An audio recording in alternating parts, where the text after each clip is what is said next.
Easily you will easily right.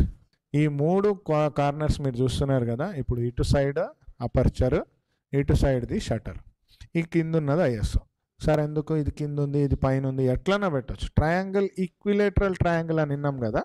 ఇట్లా మీరు పెట్టినా ఇట్లా మీరు పెట్టినా ఇట్లా మీరు పెట్టినా ఈక్వల్గానే ఉంటుంది. ఈక్విలేటరల్ సమానంగా ఉండేది.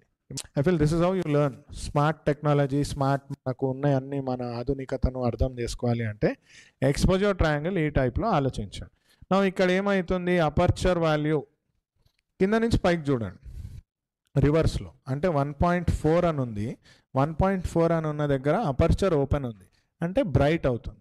అదే పైకి మీరు వెళ్తూ ఉంటే F16 దాకా ఉంది, ఏమవుతుంది, లైట్ తగ్గుతుంది, బ్రైట్ తగ్గుతుంది, బ్రైట్నెస్. అందుకే పైనుంచి కిందికి ఒక యారో ఉంది. డార్కర్ సైడ్ నుంచి లైటర్ సైడ్ వైపు మనము ఒక యారోను వేసుకున్నట్టు ఇక్కడ లైట్ పెరుగుతుంది. అయితే ఆల్టర్నేటివ్లీ మనం ఏం మాట్లాడినామో, అపర్చర్ సైజ్ పెద్దగా ఉంటే మనకు ఈ డెప్త్ ఆఫ్ ఫీల్డ్ అనేది షాలో అవుతుంది అండ్ బ్యాక్గ్రౌండ్ ఎక్కువ బ్లర్ అవుతుంది. అదే మనకు F16 దాకా రివర్స్లో మీరు చూస్తే తగ్గుతూ ఉన్న కొద్దీ ఆ ఇమేజ్ అనేది క్లియర్ అవ్వడం.